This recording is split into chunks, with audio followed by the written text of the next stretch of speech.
Hello everybody! Magandang araw. Ngayon ay tuturuan ko kayo kung paano umorder sa TikTok. So, ang una mo lang gagawin ay buksan ang iyong TikTok application at kinakailangan mo mag-login muna sa iyong account para makapag-order ka dito. So, buksan mo lang ang iyong TikTok.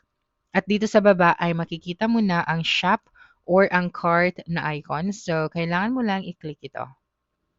Kapag na-click mo na ang cart or ang shop icon, makikita mo na dito lahat ng products na pwede mong bilhin. Ngayon, kung gusto mo namang gamitin ng search bar na nasa itaas para mahanap mo diretso ang item na gusto mong bilhin, gamitin mo lang ito.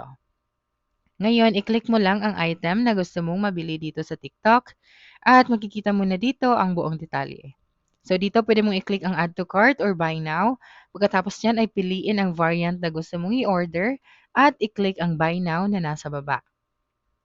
Dito naman, kailangan mong ilagay ang full details katulad ng iyong address at pumili ka ng payment method. At i-click mo lang ang place order pagkatapos niyan.